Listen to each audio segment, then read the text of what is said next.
Hi, today's lesson is about the behavioural approach to treating phobia. The specification tells you that you need to learn the behavioural approach to treating phobias, systematic desensitisation, including relaxation, the use of hierarchy of learning, and flooding. So, how do behaviourists say they can treat a phobia? Well, they assume, and we know, that all behaviour is learned, therefore may be unlearned or extinguished.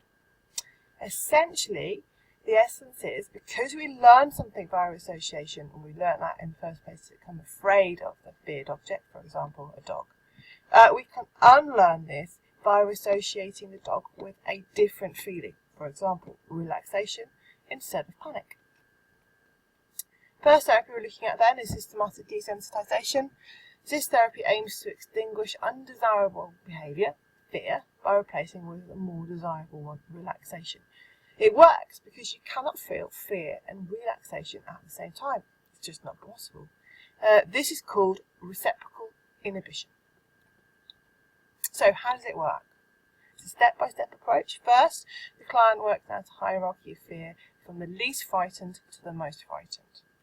So, for example, we're talking about being afraid of dogs. You might first start thinking about fur, and then a paw, and then mouth, and then actually the dog.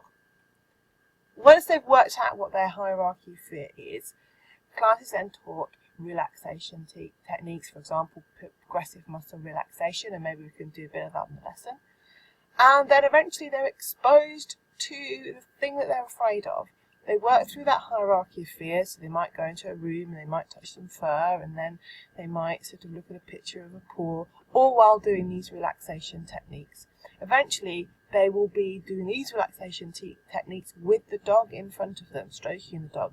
And hopefully by that point, they would have learned this association between a dog and feeling relaxed rather than a dog and feeling afraid. So how does systematic desensitisation work? So before systematic desensitisation, your conditioned stimulus is your dog, and you become afraid, your conditioned response. So what we do is we pair the dog with the neutral stimulus of relaxation to create the unconditioned response of fear. So we end up with the neutral stimulus, the dog again, coming back to being a neutral stimulus, and our conditioned response of the feeling relaxed when we're in the presence of the dog. Okay, so the next therapy we're going to look at is flooding. This is rather extreme. You've seen quite a lot of examples of flooding, not the therapy itself, but people being put in a flooding situation. As you see here, I've got this picture of, I think it's I'm a Celebrity, Get Me Out of Here. He's in a tank with a load of rats. So flooding involves exposing phobic to a stimulus, but without a gradual build-up. Basically, you're thrown in at the deep end. So you're either put in a ring with a load of snakes, or here, example, a load of rats. Instead, it's a very frightening situation for that person. But why does it work? Well, it works because the person doesn't have the option of avoiding the object. And eventually they will learn that actually it was a harmless stimulus. Those rats aren't going to hurt you. Those spiders aren't going to hurt you. Trust me. In classical conditioning, we call this term extinction. So it's gone very quickly. It works much quicker than systematic desensitisation. So a learned response is extinguished when the conditioned stimulus is encountered without the unconditioned response. It sounds quite unethical because people can have quite traumatic experience. So therefore, for this to happen, people must get what we call informed consent. So let's just check out flooding. So before flooding, you're same as before, your conditioned stimulus is your dog, which creates you to be afraid. Then, during flooding, you've got the dog, but you're not being attacked by the dog. Nothing's happening. All these dogs, and they're not attacking you, they're not hurting you. And so you're in this room, and then eventually you realise that the dog's not going to hurt you. So then, dog becomes a neutral stimulus again, and you show no fear. So in terms of evaluation, systematic desensitisation is really effective at treating phobias. It has a hell of a lot of research out there that tells us that it works really, really well. However, it is suitable for a diverse range of patients, especially for those who can't access talking therapies easily, cognitive therapies. So when I mean people who can't access talking therapies, I'm talking about people with special educational needs and things like that. And it is acceptable per patient. Unlike flooding, I'm sure any of you who've got a fear of spotting of spiders wouldn't want to be in a room with a load of spiders. So in terms of flooding, it is effective. It does actually work. You might expect it to cause a person to be even more afraid. And it's cheap because it's quick. Because whereas systematic desensitization, it takes a couple of sessions, flooding can be over and done within one session. It is obviously less effective for some types of phobias. For example, social phobia. They tend to have more of a cognitive element for them, so it doesn't work as well with them.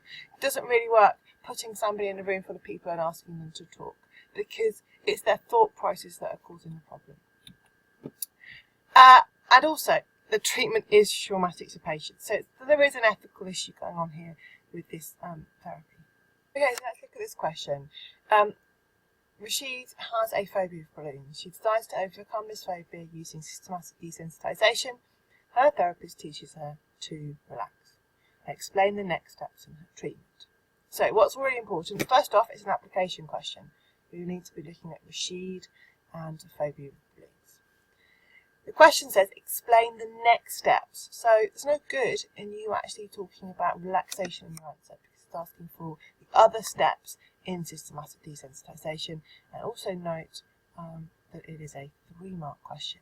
So that means you can really need to be using at least 3 points. Right, Morticia's answer. The next steps would be constructing the hierarchy. This would go from low to high. At the high level, it might be her exposure to the biggest things she would be frightened of, such as a room full of balloons. At the lowest level would be something that creates a little anxiety, such as a picture of the balloon on the other side of the room. Now, what's good about Morticia's answer? She has referred to balloons, and so she is using and applying in the text. She has it's a good answer because she's talked about a hierarchy and described how a hierarchy might work. So it's a good answer, and I think, this would be a 2 out of 2. 2 out of 3 answers, sorry. Why is it only 2 out of 3? She actually doesn't talk about the steps in the hierarchy process, and that Rashid would need to sort of start off by feeling relaxed around the picture of a balloon, and then moving that up to lots of balloons. Now this is what Luke actually does, so let's look at Luke. Rashid would next produce a hierarchy of her anxiety, starting from something that produces little fear, a photo, up to something that would produce a lot of fear, a room of balloons. Then Rashid starts at the bottom level and practices being relaxed with photo. Now if you can see, this is what Luke's doing, that Morticia didn't. He's adding this little bit in that's explaining how we move up the hierarchy of fear. So he would be getting a 3 out of 3. Right, Valdemir's answer. The next step is to produce an anxiety hierarchy working with a psychologist. This hierarchy contains items at the bottom which cause very little anxiety and gradually increases until there is an item which would create maximum anxiety. At each level, she practices feeling relaxed until she's finally cured. She also might have homework to do. Now, he's explained systematic desensitization here very well. What he hasn't done is he's not involved in the test. There's no mention of what Rashid is actually afraid of here. So because of that reason, he would only get 2 out of 3 marks. So let's have a look at this next question. We're asking to briefly explain here. So that's the important part. When you're answering this question, I would think, right, I'm going to do one criticism. I'm going to make sure I spiel. How many times have I told you this? Spieling. So give your signpost. One criticism is your point, whatever that might be. Explain why it's a criticism. Give any examples and then link it back. So let's have a look at Morticia's answer. Morticia's saying one criticism is that it's a reasonably effective method used to treat phobias such as balloon phobia. However, it isn't the most effective therapy, as researchers found that flooding is more effective but far more scary, so patients may drop out. Therefore, overall systematic desensitization may be better to use because there are more likelihood of positive end results. Right, so what's she done well? Here she's done her signpost, and then she's made her point. It is a reasonably effective method used to treat phobia. Now, what I'm looking for here is some evidence. She's gone straight into a counter-criticism. We're not worried about flooding. She's talking about flooding here. What I would have expected is for her to here have added some research, okay, to say why it's effective. Right? And then link that in at the end. So in terms of her answer, I would say that really she's only given me a point in terms of her answer. So in terms out of 3, I would give her 1. Luke's answer. An important strength of this, so again, here's my signpost, of this kind of treatment is that it can be used by all sorts of patients. Some therapies require you to put a lot of effort in, such as doing CBT, but systematic desensitisation does not require any thinking. You just do it. Well, I would argue against Luke here. I wouldn't say that systematic desensitisation doesn't require any thinking, so I would say that actually he's not correct here. Yes, it is an important strength, is that it can be used by all sorts of patients, but he's not explained to me what he means by that, or provided me with any evidence. So again, I would be giving Luke 1 mark. Right, Vladimir. One criticism of systematic desensitisation is that it is based on behaviourism, and behaviourism is based on animals. This means we are trying to apply the results from research on animals to human behaviour. Straight off here, he's going on to talk about a criticism which is general to behaviourism and nothing to do with systematic desensitisation at all. So he would be getting 0 marks. Okay, so just to remind you now then, if you could fill in a summary on the Google form, you'll see it at the bottom of the video, or underneath the video, and make sure you complete the pages in your workbook, and I will see you in the lesson. Bye.